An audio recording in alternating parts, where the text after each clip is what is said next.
الرجیم بسم اللہ الرحمن الرحیم قال فرعون وما رب العالمین قال رب السماوات والارض وما بینہما ان کنتم موقنین قال لمن حوله الا تستمعون قال ربكم ورب آبائكم الاولین قال ان رسولكم الذي ارسل اليكم لمجنون قال رب المشرق والمغرب وما بينهما ان كنتم تعقلون قال لئن اتخذت إلها غيري لأجعلنك من المسجونين قال أولو جئتك بشيء مبين قال فأت به إن كنت من الصادقين فألقى عصاه فإذا هي ثعبان مبين ونزع يده فإذا هي بيضاء للناظرين قال للملأ حوله إن هذا لساحر عليم يريد أن يخرجكم من أرضكم بسحره فماذا تأمرون قالوا أرجه وأخاه وابعث في المدائن حاشرين یأتوک بکل سحار علیم صدق اللہ مولانا العظیم صدق رسولہ النبی الامین الکریم ونحن علی ذلک من الشاہدین والشاکرین۔ یہ سورہ الشعراء کی 22 تا 37 15 آیات آپ کے سامنے تلاوت کی گئی ہیں۔ ان آیات کریمہ کا ترجمہ ایسے ہے۔ فرعون نے کہا یہ رب العالمین کیا ہوتا ہے؟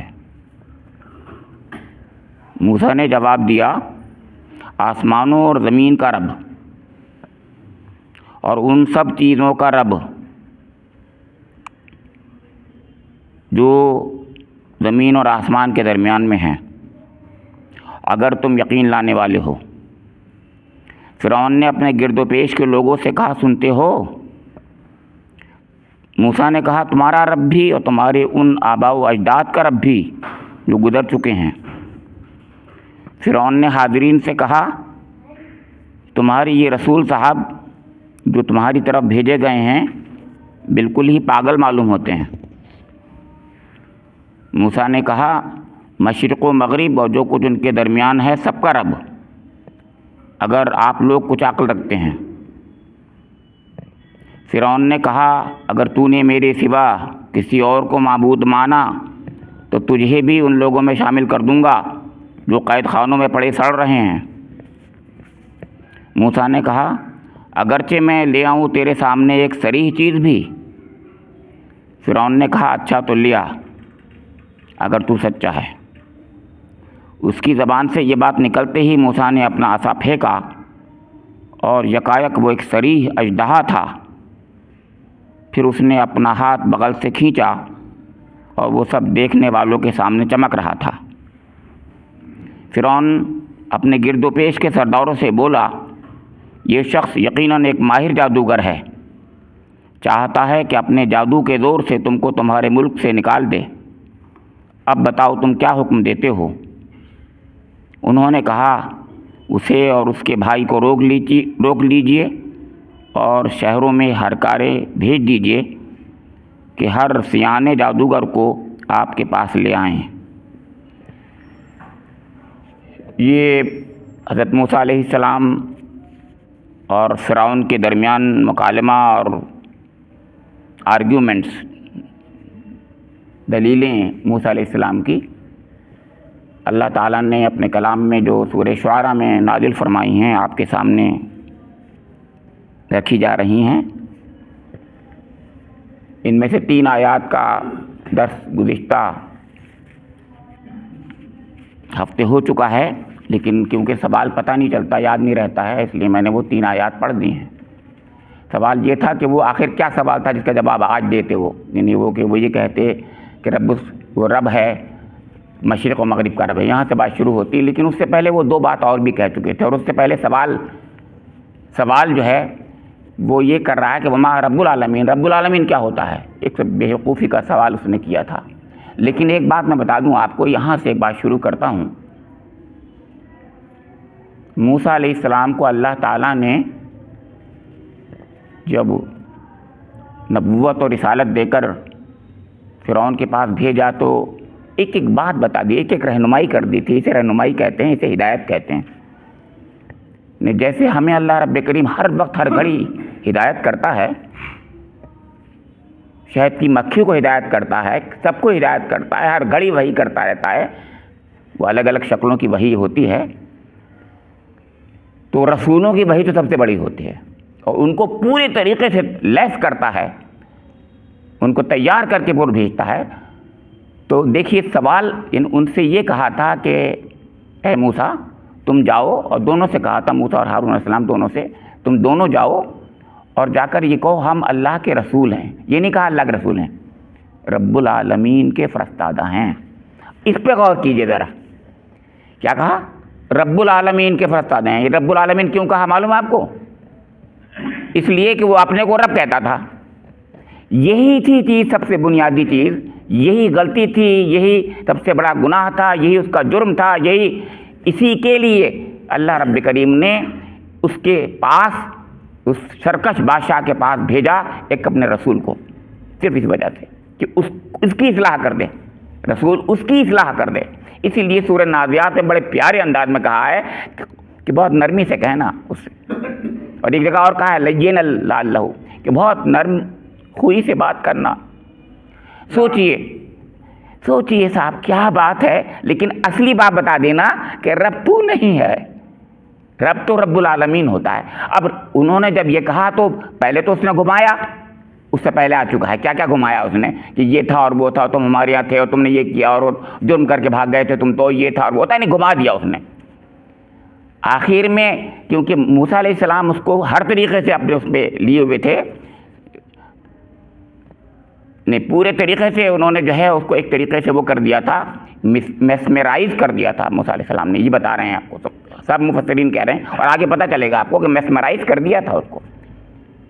تو میسمرائز کب ہوتا ہے معلوم ہے آپ کو؟ آنکھوں کے ذریعے ہوتا ہے. میں بتا رہا ہوں آپ کو. تو مفسرین نے، زیادہ تر لوگوں نے جو بات کہی وہ کیا معلوم ہے کہ موسیٰ علیہ السلام آنکھوں میں آنکھیں ڈال کے بات کر رہے ہیں اور وہ آنکھیں چرا رہا ہے. اب بتائیں، سمجھ گئے اب میسمرائز کا مطلب یہی ہوتا ہے. میسمرائز کرنے میں آنکھوں کے ذریعے سے ہی اس پر وہ کیا جاتا ہے میسمرائز. تو موسیٰ علیہ السلام تو آنکھوں میں آنکھیں ڈال کے بات کر رہے ہیں اس کو، یہ آپ دیکھیے گا.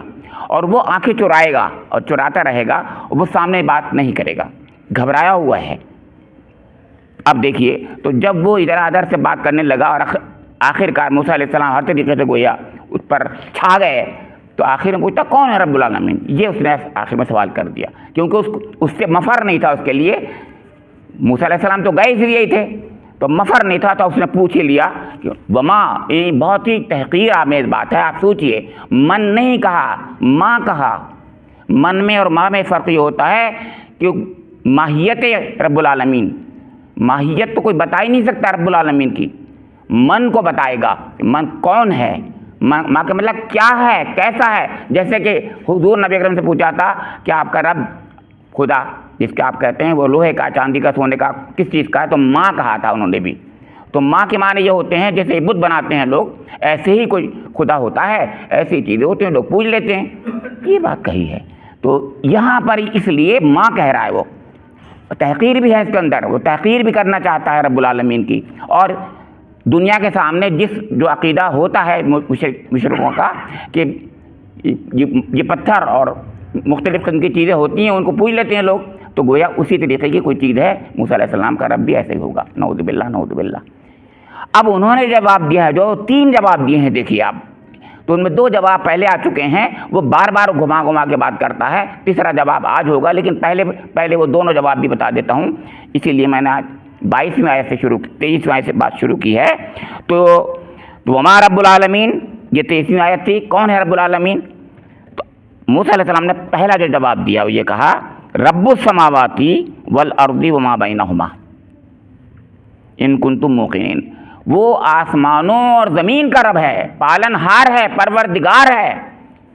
اگر تم یقین کرو تو، یقین کرنا چاہو تو سمجھ لو گے بات، پہلی بات میں سمجھ جاؤ گے. تو اب وہ اس نے گھما دیا.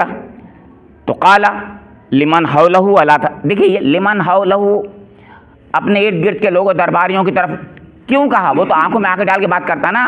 یہ مفسرین نے کہی یہ بات کہ لمن حولہ. اب اس نے ذرا دیکھا. کیوں دیکھا دوسری طرف؟ کیوں اس کے پاس اس دلیل کا جواب نہیں ہے، یا وہ آنکھیں چرا رہا ہے اب، یا وہ گھبرا گیا ہے. یہی بات ہے. تو وہ اپنے درباریوں سے پوچھ رہا ہے کہ سن رہے ہو تم؟ اب دیکھیے یہ مطلب کہہ رہا ہے تو تم نے سنا. اپنے کو ظاہر تو ایسے کر رہا ہے بہت بڑی بات میں کہہ رہا ہوں، لیکن اس میں کمزوری اس کی ثابت ہو گئی. جیسے ہوتا ہے دنیا آج بھی، جو روزانہ ہی ہم سن رہے ہیں دیکھ رہے ہیں، جو بات آ رہی ہے سامنے کہ بات کچھ بھی بنا لو، کمزور باتیں جو ہوتی ہیں سب سمجھ جاتی ہیں اس کو. تو تم سن رہے ہو، یہ کہہ رہا ہے فرعون. تم سن رہے ہو؟ ارے بھائی سن رہے ہو کیا مطلب؟ تجھے جواب دینا چاہیے نا. وہ تو آنکھوں میں آنکھیں ڈال کے تجھ سے بات کر رہے ہیں فرعون، اور وہ ان سے کہہ رہا ہے سن رہے ہو. اب حضرت موسیٰ علیہ السلام نے فوراً ایک اور جڑ دیا، ربکم رب آبائکم الاولین. اب فوراً موسیٰ علیہ السلام جو ہیں فرعون سے ہٹ کر انہی درباریوں پر، درباریوں، کیونکہ ربکم کہا ہے اس میں جمع کا صیغہ آ گیا. ابھی تو واحد کا صیغہ چل رہا تھا اور جمع کا صیغہ آ گیا، یعنی فوراً موسیٰ علیہ السلام نے جواب سب درباریوں کو دے دیا، ربکم تمہارا رب اور تمہارے آباء و اجداد کا رب. اس پر ایک اور بات بتائی مفسرین نے، بہت پیاری بات بتائی کہ یہ مشرکانہ مذاہب میں اور مصر میں خاص طور سے جو شرک تھا، ہندوستان میں سب جگہ یہی ہے کہ آبا پرستی بھی تھی. جو مر جاتے تھے لوگ تو انہی کی مورتی بنا کر کے اور تصویر بنا کر پوجا جاتا ہے، اور آج بھی مشرکوں میں یہی ہوتا ہے. تو آبا پرستی کہتے ہیں اس کو ہم لوگ ہیں. تو اپنے بوڑھے جو مر گئے ہیں ان کے 4 جنریشن بعد، 5 جنریشن بعد، 6 جنریشن بعد، 10 جنریشن بعد وہ خدا ہو جاتے ہیں، سمجھے آپ؟ تو ان کی پوجا ہونے لگی. یہاں تو پہلی جنریشن میں ہی ہونے لگا ہے کچھ، بلکہ وہ جنریشن میں نہیں گزری، وہ سامنے ہی ہونے لگا ہے.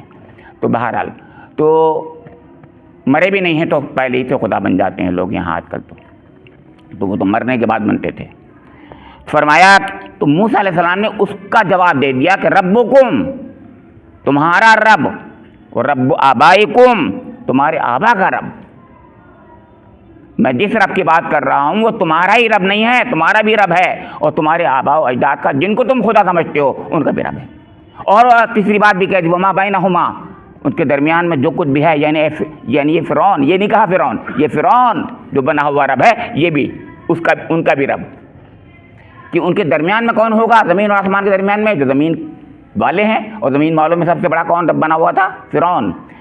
یہ تو نہیں کہا فرعون، مگر یہ انداز ہے، یہ دلیل ہے. یہ اسے کہتے ہیں ایک اللہ کا رسول جس انداز سے بات کرتا ہے، چراتا نہیں ہے. وہ بہت ہی اس کے اندر بہت ہی وزاداری ہوتی ہے، تو وزاداری سے بات کرتا ہے. تو دیکھیے اس میں وزاداری قائم رہے گی. وہ جو ہے کھسیاہٹ کا شکار ہے، وہ جو ہے آپ کا طنز کرے گا، وہ جو ہے بدتمیزی اتر آیا ہے. لیکن موسیٰ علیہ السلام کو آپ دیکھیں گے وزاداری اور ادب قائم رکھیں گے وہ. تو ربکم رب آبائکم الاولین. اب سنیے صاحب، اب اس پر اس نے وہ کھسیاہٹ پوری اس کی ظاہر ہو گئی، کیونکہ جو باتیں کہی ہیں اس سے دو آرگیومنٹ اتنے خطرناک تھے کہ چوٹ جو پڑی ہے اس کا جواب اس کے پاس نہیں ہے. تو کیا کہتا ہے؟ قال ان رسولکم الذی ارسل الیکم لمجنون. اب موسیٰ علیہ السلام سے بات ہی نہیں کر رہا، میں بات بار آپ کو بتا رہا ہوں. یعنی وہ اب ان کی طرف سے نظر ہٹ گئی اس کی، وہ نظر سامنے نہیں لا رہا موسیٰ علیہ السلام کی طرف کو. اتنی ہمت ہی نہیں ہے اس کی موسیٰ علیہ السلام کو دیکھے یوں کر کے. میں یہ کہنا چاہ رہا ہوں، انہی سے بات کر رہا ہے، درباریوں سے کہتا ہے ان رسولکم الذی ارسل الیکم. معلوم ہے حضرت، تم یہ رسول جو بن کے آئے ہیں، تمہارے رسول بن کے آئے ہیں، یہ مجنون ہے. یہ تمہارے رسول جو بن کے آئے ہیں ان سے کہہ رہا ہے درباریوں سے، یہ پاگل ہے. اب دیکھیے کتنی بڑی کھسیاہٹ ہے. نہیں کھسیاہٹ، اتنی بڑی کھسیاہٹ کی دلیل اور کوئی ہو نہیں سکتی جو اس نے کہہ دیا کہ یہ پاگل ہو گئے ہیں، یہ مجنون ہے. اس پر غصہ آ جانا چاہیے تھا، دیکھیے نہیں آئے گا. یہ رسول ہوتا ہے، یہ دعوت کا مزاج ہی نہیں ہوتا. یہاں پر کیا کہتے ہیں موسیٰ علیہ السلام؟ آخری دلیل ایک دے دیتے ہیں، اور وہ دلیل کہہ کر کے بات ختم کریں گے. کیونکہ آخری دلیل جو ہے وہ ایسی دلیل ہے بالکل وہی جیسے نمرود کی اور ابراہیم علیہ السلام نے دلیل دی تھی. یہ وہ دلیل ہے. جب اس نے یہ کہا تھا میں مارتا ہوں میں جلاتا ہوں، کس نے؟ نمرود نے کہا تھا. تو ابراہیم علیہ السلام نے کہا کہ میرا رب جو ہے اس سورج کو مشرق سے نکالتا ہے تو مغرب سے نکال دے. فَبُهِتَ الَّذِي كَفَرَ. اب وہی ایگزیکٹلی دلیل جو ہے موسیٰ علیہ السلام دے رہے ہیں. کہتے ہیں قَالَ رَبُّ الْمَشْرِقِ وَالْمَغْرِبِ وَمَا بَيْنَهُمَا ان کنتم تعقلون. دیکھیے یہ ہے وہ بات جو آخری تھی. دو دلیلیں ہی بہت کافی تھیں، لیکن تیسری دلیل وہ دی ہے جو کہ نمرود کے سامنے ابراہیم علیہ السلام نے دی تھی. گویا وہ دلیل دے دی کہ مشرق و مغرب کا رب ہے میرا رب جو ہے، جس نے مشرق و مغرب کو بنایا ہے، یعنی سورج و چاند کو بنایا ہے. جہاں سے سورج چاند ستارے سارے نکلتے ہیں ان کا مشرق، اور جہاں ڈوبتے ہیں یعنی ان سارے ستاروں کا اور آسمان کا اور زمین کا. اس طریقے سے کہہ دیا. یہ دلیل کا آخری انداز ہے، اسی لیے اس کے اندر یعنی تعقلون کا لفظ آ گیا ہے. یعنی عقل کی طرف توجہ دلائی ہے، ریزننگ کی طرف توجہ دلا دی ہے کہ عقل سے تم کام لو اگر تو تمہاری سمجھ میں آخری بات تو آ ہی جائے گی کہ وہ جو ہے مشرق و مغرب کا رب ہے. اب اس پہ وہ کچھ نہیں بول پایا، غور کیجیے گا. اب کیا ہوا؟ اب دو جب اس کے بعد دلیل نہیں رہی تو کیا کرے گا؟ وہ تو بادشاہ ہے اور سرکش بادشاہ ہے، جبار و قہار ہے، وہ تو نالائق ہے بالکل بہت زیادہ. تو وہ ایسے تو مانا نہیں، بلکہ اب وہ اپنی دھمکی دے گا، اور وہی کیا اس نے. قَالَ لَئِنِ اتَّخَذْتَ إِلَٰهًا غَيْرِي لَأَجْعَلَنَّكَ مِنَ الْمَسْجُونِينَ. اس نے کہا کہ میرے سوا تو نے اگر کسی کو اور کو معبود مانا تو تجھے بھی ان لوگوں میں شامل کر دوں گا جو جیل قید خانوں میں سڑ رہے ہیں. یہ کہا اس نے کہ تو اے موسیٰ تجھے بھی میں ان قید خانوں میں ڈال دوں گا جن کتنے لوگ جو ہیں سڑ رہے ہیں.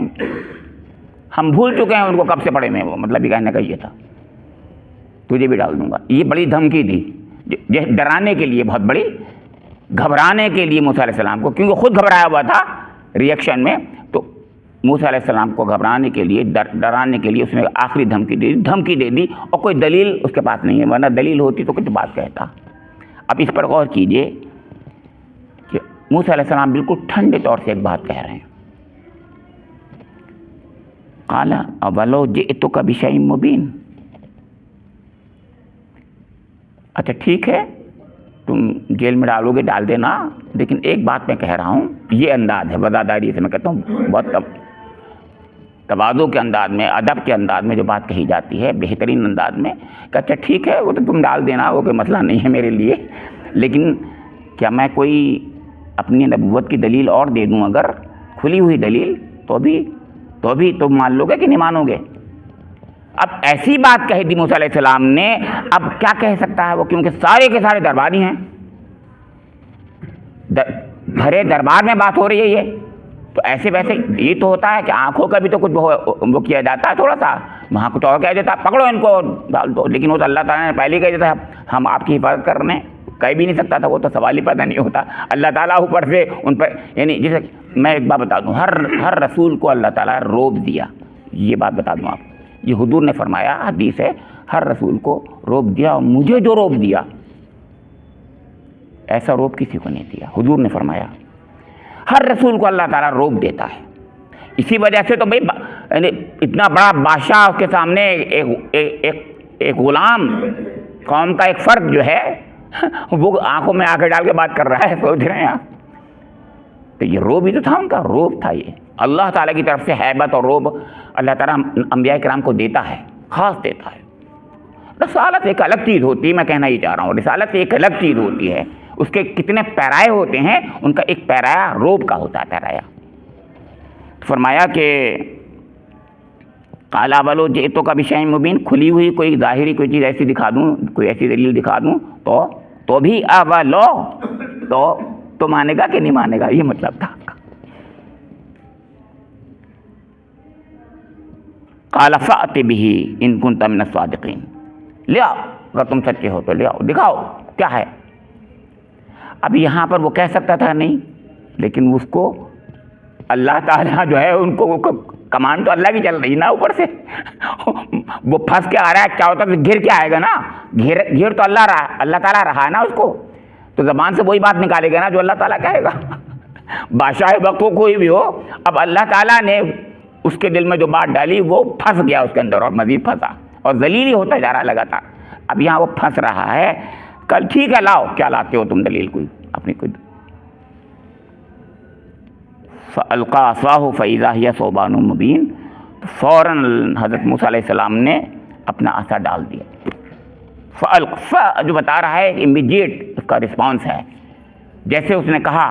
اسی لیے یہاں پر اس میں اتنی بات نہیں آئی ہے، بلکہ سورہ طٰہٰ میں آپ کو یاد ہوگا، میں درس دے رہا تو آپ کو بتایا تھا میں نے، ادھر اس نے کہا کہ لاؤ تم کچھ دکھا سکتے ہو، تو فوراً کے فوراً انہوں نے اپنا عصا ڈالا زمین پر۔ جیسے ہی ڈالا ہے عصا زمین پر ڈالا ہے، غور کی ہاتھ میں تھا، جیسے ہی زمین پر ڈالا ہے اور پھنکار سا ہوا وہ جو ہے وہ جو ہے آپ کا نکلا ہے۔ اچھا میں بتا دوں آپ کو، یہاں پر بھی بات آئے گی، یہاں ثعبان مبین آ رہا ہے تو کیا ہوا؟ فَأَلْقَىٰ عَصَاهُ فَإِذَا هِيَ ثُعْبَانٌ، اژدہا بن کے کھلا ہوا، سامنے نظر آنے والا، مبین کھلا ہوا، ظاہراً بالکل ایک اژدہا بن کر ظاہر ہو گیا۔ وہ عصا تھا۔ اب عصا میں اور اژدہا میں کوئی نسبت ہے؟ بتانا، کوئی نسبت نہیں۔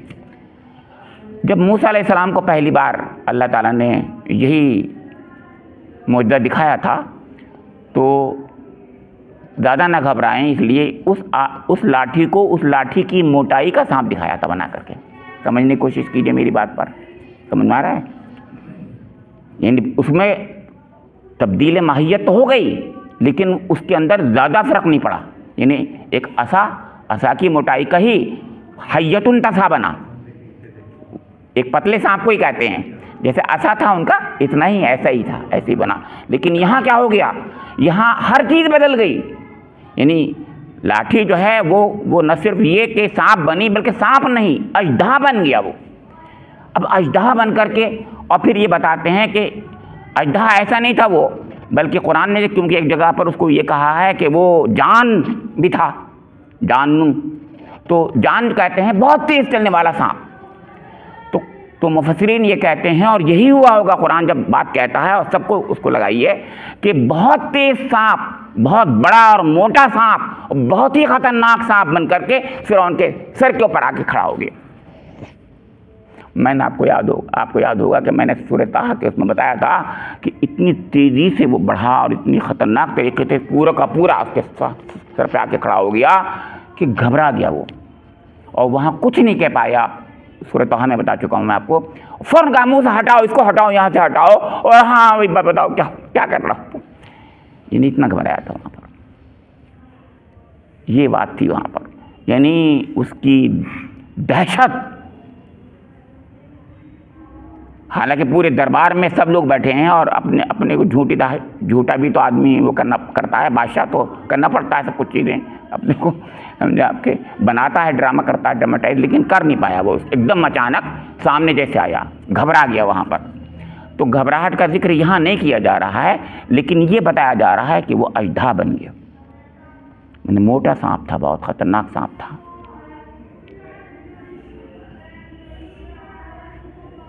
پھر خاموشی ہے، اور پھر فرمایا اب اس پہ کچھ تبصرہ نہیں ہے، کوئی بات نہیں کہ اس نے کیسے، اس کا رسپانس کیا تھا، یہ کچھ نہیں آ رہا ہے۔ یہ بھی وضاحت ہے، قرآن جو ہے اس کو ذلیل نہیں کرنا چاہتا ہے، مخاطب کو ذلیل کرنا رسول کا مقصد کبھی نہیں ہوتا، یاد رکھیے گا میری بات، کبھی نہیں ہوتا ہے۔ تو فرمایا، اب اس کے بعد دوسری نشانی کا ذکر اللہ تعالیٰ فرما رہا ہے کہ وَنَزَعَ يَدَهُ فَإِذَا هِيَ بَيْضَاءُ لِلنَّاظِرِينَ۔ درمیان میں گیپ ہے، اس نے کیا کیا، اس کا رسپانس کیا تھا، وہ سورہ طٰہٰ میں ہے کہ وہ گھبرا گیا اور فلاں تھا، لیکن یہاں کچھ نہیں ہے۔ پھر صرف دوسری نشانی کا ذکر کر دیا گیا، ایک دوسری نشانی، بغل کے اندر ہاتھ، یا اس طریقے سے اندر جا کر کے ہاتھ رکھا اور نکالا، جس طریقے سے چمکتا ہوا بالکل سفید، جیسے چاند کہوں گا میں۔ یہاں بیضا کا لفظ آیا، بیضا تو اس کو کہتے ہیں، انڈے کو کہتے ہیں، لیکن وہ بات نہیں ہے، بلکہ سمجھیے چاند چمکتا ہوا۔ میں نے اس دن بھی آپ کو سورہ طٰہٰ کے اس میں بتایا تھا، چاند کی طرح چمکتا تھا ہاتھ، یہ روشن ہو کر چمکتا تھا، اس میں سے کرنیں نکلتی تھیں گویا، ورنہ کون سمجھتا، ورنہ تو وہ برس والی بات ہو جاتی، جیسے لوگ یہ خود یہودیوں نے، نالائقوں نے خود اپنے رسول کے بارے میں اتنا کمزور کر دیا حضرت موسیٰ علیہ السلام کے اس معجزے کو کہ انہوں نے یہ کہا کہ وہ برف زدہ ہو جاتے تھا ہاتھ ان کا، نعوذ باللہ نعوذ باللہ نعوذ باللہ، انہیں الٹا اور یہ کہہ دیتے تھے، کہہ دیا کہ اچھے خاصی صحت مند وہ پھر برف زدہ ہو جاتے تھے، لیکوڈرما، سفید جو ہوتا ہے داغ جو ہوتا ہے، یہ کہہ دیا. کتنی اور کون یہ امت ہے ان کی جو کہہ رہی ہے؟ سوچیے. اور قرآن پاک کیا کہہ رہا ہے؟ بیضاء للناظرین، چمکتا ہوا ہاتھ بنتا تھا بالکل. بھائی معجزہ ہے تو معجزے کی کیفیت لائیے نا، تبھی تو متاثر ہوگا. وہ متاثر کیوں ہوگا؟ ورنہ متاثر کرنا بھی تو ہے. یہ تھوڑی کہ برزدہ ہو گیا تو یہ کہتا کہ اچھے خاصے تم ٹھیک تھے، تمہیں کیا ہو گیا؟ اب تم برزدہ بھی ہوگا، لیوکوڈرما ہو گیا تمہیں، یہی تو کہتا وہ. لیکن یہ چیز نہیں تھی، بلکہ بات یہ تھی کہ کچھ اور ہی انداز تھا، وہ معجزہ ہی تھا. اب یہ دو معجزے سامنے آ گئے. ایک تو ایک وہ معجزہ ہے، اب دونوں میں قلب ماہیت، پوری کی پوری ماہیت، پوری ٹرانسفارمیشن ہو گیا ہے. پورا ٹرانسفارمیشن ہے، کمپلیٹ ٹرانسفارمیشن ہے. یعنی چیزوں کی حقیقت بدلتی ہے. آپ سمجھ آ رہا ہے معجزہ میں کیا ہوتا ہے؟ چیزوں کی حقیقت بدلتی ہے. اور جادو میں حقیقت کبھی نہیں بدلتی. آنکھوں پہ سحر کر دیا جاتا ہے، آنکھیں جو ہے اس کو اس وقتی طور پر غلط دیکھتی ہیں، گھبرا جاتا ہے آدمی، کسی وجہ میسمرائزڈ ہو جاتا ہے انسان. یہاں پر کیا ہے؟ وہ چیز حقیقت ہوتی ہے، حقیقت تبدیل ہو جاتی ہے. یہاں تک کہ موسیٰ علیہ السلام بھی گھبرا جاتے ہیں، خود دیکھتے ہیں، کہتے مت گھبراؤ، مت ڈرو. قالوا لا تخف، پکڑ لو. میں نے آپ کو یاد ہوگا میں نے اس دن کیا کہا تھا؟ میں نے کہا کہ جیسے ہی رب نے یہ کہا پکڑو موسیٰ، فوراً کے فوراً موسیٰ علیہ السلام وہ ہیں رسالت، ابھی ڈر رہے تھے اور رسالت جیسے ملی کہا موسیٰ مت ڈرو، تم میرے رسول ہو. یہ کہا پکڑ لو اس کو، انہوں نے فوراً پکڑ لیا. اس سے رسالت کہتے ہیں. ابھی میں نے دوسری بات کہی تھی رسالت کے بارے میں، اب دوسری بات کر رہا ہوں. کچھ اور ہوتی ہے رسالت، آپ نہیں سمجھ میں آئی. رسالت کے پیروی کی بات کہی تھی میں نے، اب رسالت کی حقیقت کو بتا رہا ہوں آپ کو. کچھ اور ہوتی ہے اس میں. قلب ماہیت کیا ہوتا ہے کہ وہ تو وہ جس کے سامنے اس کو رکھا جاتا ہے وہ ان کی قلب ماہیت ہو جاتی ہے. جادوگر بھی ایسی بدلیں گے. اب اسی سورے میں آگے آئے گا، وہ بدل جائیں گے کہ جب وہ ان کو ڈرائے گا فرعون تو کہیں گے جو چاہے کر گزر، تو کیا کر لے گا ہمارا. یہ قلب ماہیت، یہ سے ٹرانسفارمیشن، اسے انقلاب کہتے ہیں. وہ انقلاب لاتا ہے رسول کی دعوت، وہ انقلاب لاتی ہے. تو یہاں فرمایا جا رہا ہے کہ اب دیکھیے اس پر گھبرا گیا وہ، سمجھنا آپ کے. اور نہیں گھبراتا تو کچھ کہہ رہا ہے قالا للملئی. اب پھر میں بتا رہا ہوں، دیکھیے اب پھر ملئی کی بات واضح طور سے پھر درباریوں سے بات کر رہا ہے. میں نے کہا شروع سے ہی آخر تک وہ موسیٰ علیہ السلام سے بات ہی نہیں کر پا رہا ہے. اب تو بالکل واضح طور سے کہا قالا للملئی، تو درباریوں سے کہہ رہا ہے کہ جو اس کے قریب ارد گرد بیٹھے ہوئے تھے، بالکل قریب جو بیٹھے ہوئے تھے، حولہ ان ھذا لساحر علیم. اب دیکھیے کیا اس سے لگ رہا ہے کہ بہت ہی گھبرا گیا ہے وہ، کہ یہ تو بہت ماہر جادوگر ہے. دیکھ رہے ہیں آپ، سمجھ میں آپ کے کمزوری کا اظہار سمجھ رہے ہیں. بجائے یہ کچھ اور کہنے کے یہ کہہ رہا ہے کہ بہت بڑا ماہر، بڑا پڑھا لکھا، بہت زیادہ ایکسپرٹ یہ میجیشین ہے، لساحر علیم ہے. لام میں تاکیدیہ ہے، بالکل ضرور بھی ضرور. تو مفسرین نے کہا کہ 8-10 سال جو باہر رہا ہے اس نے یہی سیکھا ہے. یہ کہا اس نے کہ یہ 8-10 سال جو باہر رہا ہے، اب پتہ چلا ہمیں کہ اس نے جادوگری سیکھی ہے. تو کہا کہ اچھا لیکن جادوگری سیکھی ہے. اب اگلی بات ہے یہاں یہ کہتے ہیں سیاست، پالیٹکس. کہتا ہے اگلی بات، کیونکہ اب اس کو اپنی کرسی کھسکتی نظر آ رہی ہے. کیوں؟ اب بتائیے مجھے کہ اس کو کرسی کھسکتی کیوں نظر آئی؟ معلوم ہے کیوں؟ اس لیے کہ پہلی بات جو کہی تھی انہوں نے فارسل معنا بنی اسرائیل کہی تھی. انہوں نے یہ کہا تھا موسیٰ علیہ السلام نے، ہارون علیہ السلام نے، ہمارے ساتھ بنی اسرائیل کو کر دو. یہ بات تھی. اب وہ زمین کھسک گئی اس کی، کیونکہ جو ریت ہے، وہ ریت جو بیگار جسے لیتا ہے، وہ بیگار ایسے ویسے بیگار نہیں لیتا تھا وہ. تو جن سے بیگار لیتا ہے، جو ریت ہے، تو وہ اگر ہٹ جائے گی، چلی جائے گی تو کام کون کرے گا؟ تو ایک ایسا بھی تو ہونا چاہیے نا، ایک ایسی قوم پوری کی پوری ہونی چاہیے نا بادشاہ سلامت کے لیے، جو ریت بن کر کہے، پنکچری بس بنایا کرے اور کچھ اور نہ کرے وہ. جی تو اس کا مطلب یہ ہوا کہ یہ کہا کہ قالوا ارجه واخاه، ہاں یرید ان یخرج للملئ حولہ. تو یہ کہہ رہا ہے کہ یہ بہت ماہر جادوگر ہیں، اپنے ان سے بول رہا ہے. اور کیوں؟ یرید ان یخرجکم من ارضکم بسحرہ، فماذا تأمرون. اب دیکھیے کیا بات بنائی اس نے کہا کہ ان کا یہ ارادہ ہے، ان کا یہ پلان ہے، ان کا یہ منصوبہ ہے، یعنی موسیٰ علیہ السلام ہارون علیہ السلام کا ان کا یہ منصوبہ اور پلان ہے، مقصد ہے ان کا یریدو ان یخرجکم من ارضکم. اور دیکھیے یہ نہیں کہتا میری زمین، تمہاری زمین. یہ غور کر رہا ہے، یہ نہیں کہ میری زمین اٹھ ہو جائے گی، میری بادشاہت ختم ہو جائے گی، یہ نہیں کہہ رہا ہے، تمہاری. اب سب یاد آ گئے اس کو، درباری یاد آ رہے ہیں اب سب کو. ان کو بھی شیئر دے رہا ہے بادشاہت کا، جبکہ بالکل نہیں دیتے ہیں یہ لوگ کوئی بھی. اکیلے چلایا کرتے ہیں سب، اپنی صرف اپنی چلاتے ہیں. لیکن ایسے وقت میں سب یاد آ جاتے ہیں کہ تم ہو سب ہماری بات. فرمایا کہ یہ تمہیں جو ہے اپنے جادو کے زور سے نکالنا چاہتے ہیں، یخرجکم من ارضکم، تمہاری زمین سے نکالنا چاہتے ہیں، تمہارے ملک سے نکالنا چاہتے ہیں. اب تم بتاؤ کیا حکم دیتے ہو؟ اب درباری حکم دیتے. میں نے کہا کتنا نیچے آ گیا، اتنا ڈر گیا، اتنا گھبرا گیا. اور اس میں پالیٹکس بھی تھی، کئی باتیں ہیں. وہ کہاں دے گا، وہ شیئر کرے گا کبھی کبھی نہیں. مطلب ایسے وقت میں سب کہتے ہیں کہ ارے آپ ہی کا ہے سب کچھ. تو اب تم بتاؤ کیا حکم دیتے ہو؟ کچھ مفسرین نے اس کا مطلب یہ بھی لیا، اور ٹھیک ہے وہ بھی، کہ کیا مشورہ دیتے ہو. مشورہ بھی اس کے معنی ہوتے ہیں، امر اور حکم بھی ہوتے ہیں. لیکن حکم میں میرا انداز جو ہے وہ دوسرا ہے. آپ سمجھ گئے ہوں گے کہ ایسے وقت میں بھی نیچے آ جاتے ہیں کہ گویا تم ہم سب ساتھی مل کر کے حکومت کر رہے ہیں، تمہارا ہمارا شیئر ہی تو ہے، سب کچھ ہے. اب تم بتاؤ کیا کرو. فماذا تأمرون، جو تم حکم دو گے ہمیں اب ہم وہی کریں گے. قالو، تو وہ کہہ رہے ہیں، قالو انہوں نے کہا، سرداران فرعون نے، وہاں کے مصر کے سردار تھے، ملا تھے، جو درباری تھے، سردار ہی ہوں گے ظاہر ہے، قریب جو ہوں گے سردار ہی تو ہوں گے، ایسے ویسے تھوڑی ہوں گے کوئی کہ عوام ہوں گے. عوام تھوڑی تھا وہاں پر. عوام تو آگے بنے گا جب دوحہ جو ایک میلہ بنے گا آئے گا، اس میں آئے گی بات. وہ یہاں تو بڑے بڑے لوگ ہیں، دربار میں بڑے لوگ ہوتے ہیں. قالوا ارجہ واخاہ وابعث فی المدائن حاشرین، انہوں نے کہا کہ اسے اور اس کے بھائی کو روک لیجیے، ذرا مہلت دے دیجیے، اور شہروں میں ہرکارے بھیج دیجیے کہ ہر سیانے جادوگر کو آپ کے پاس لے آئیں. مشورہ دے رہے ہیں وہ کہہ رہے ہیں کہ نہیں ایسی بات نہیں ہے، ابھی بہت وقت ہے، ابھی ہمارے پاس، ہماری ترکش میں اور تیر بہت سے ہیں، ابھی تو ایسی بات نہیں ہے، آپ گھبرائیے نہیں. مطلب وہ اس طریقے سے اپنے بادشاہ سلامت کو کی ڈھارس بنا رہے ہیں.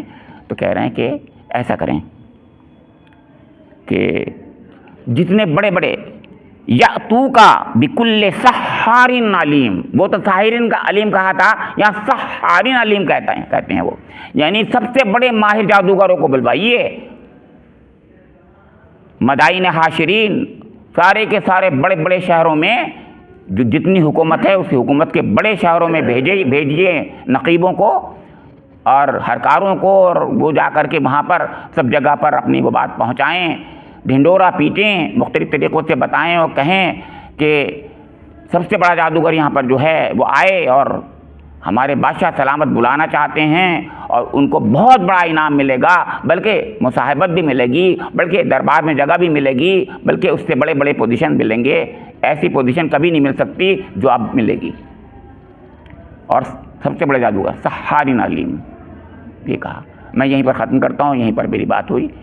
آگے بات اور آئے گی کہ وہ پھر ایک دن طے ہو گیا، اور وہ ضحیٰ کے وقت، چاشت کے وقت، جو عید کا میلے کا دن تھا ان کا خاص بڑا فنکشن تھا، اس میں طے ہوا دن. اور آپ کو معلوم ہے باقی کیا ہوا ہوگا. اللہ رب کریم سے میری دعا ہے کہ مجھے اور آپ لوگوں کو رسالت کے اس حقیقت کو، اس مقام کو، اس کی معرفت نصیب فرما دے. میں ایک بات کہہ رہا ہوں، اللہ رب کریم رسالت کی حقیقت، اس کی معرفت ہمارے قلوب میں نازل فرما دے، عطا فرما دے کہ رسالت ہوتی کیا ہے، نبوت ہوتی کیا ہے، اور اللہ کی معرفت کسے کہتے ہیں. اس معرفت کو نصیب فرما دے اللہ تعالیٰ.